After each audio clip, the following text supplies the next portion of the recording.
ফেসবুকে প্রেম পরিচয়ের এক পর্যায়ে গড়ে ওঠে প্রেমের সম্পর্ক।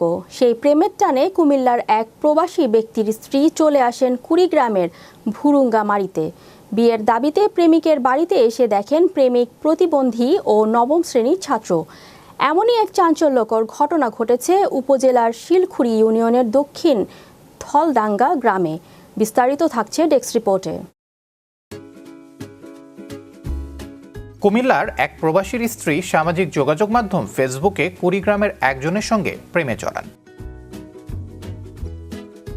প্রেমের পূর্ণতা দিতে গিয়ে কুমিল্লা থেকে কুড়িগ্রামে প্রেমিকের বাড়িতে আসেন। ইচ্ছে ছিল প্রেমিককে বিয়ে করবেন, তবে প্রেমিকের বাড়িতে এসে হতভম্ব হয়ে পড়েন তিনি। প্রেমিক অপ্রাপ্তবয়স্ক নবম শ্রেণীর ছাত্র, তাও আবার বিশেষ চাহিদা সম্পন্ন। তবে প্রেমিক তাকে বিয়ে করার জন্য রাজি হলেও প্রেমিকা রাজি নন।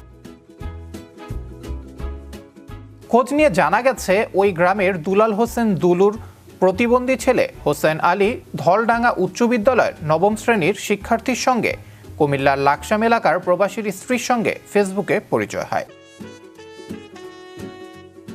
পরিচয়ের এক পর্যায়ে তাদের মধ্যে প্রেমের সম্পর্ক গড়ে ওঠে। পরে বিয়ের দাবিতে প্রেমিকা গেল রোববার দুপুরে প্রেমিক হোসেনের বাড়িতে এসে ওঠেন। প্রেমিকের বাড়িতে এসে দেখেন প্রেমিক প্রতিবন্ধী ও অপ্রাপ্তবয়স্ক।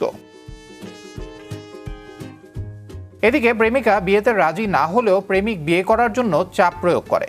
পরে প্রেমিকা এলাকাবাসীর সহযোগিতায় উপজেলা নির্বাহী অফিসারকে ফোন করে। পরে উপজেলা নির্বাহী অফিসার গোলাম ফেরদৌস বিষয়টি ভুরুঙ্গামারী থানাকে অবগত করেন এবং মেয়েটিকে উদ্ধারের নির্দেশ দেন।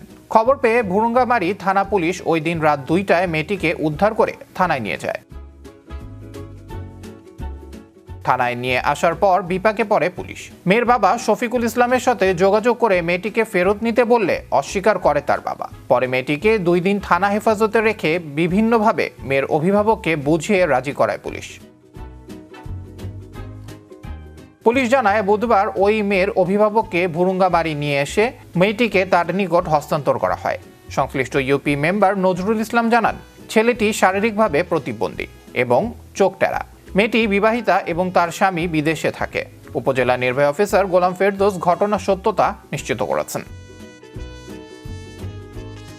ভুরুঙ্গামারী থানার ভারপ্রাপ্ত কর্মকর্তা মনিরুল ইসলাম জানান, উভয় পক্ষের সমঝোতায় মেয়েটিকে তার অভিভাবকের নিকট হস্তান্তর করা হয়েছে। আবরার আহমেদ মাহি, বিশ্ব বাংলা 24, বিনোদন ডেস্ক।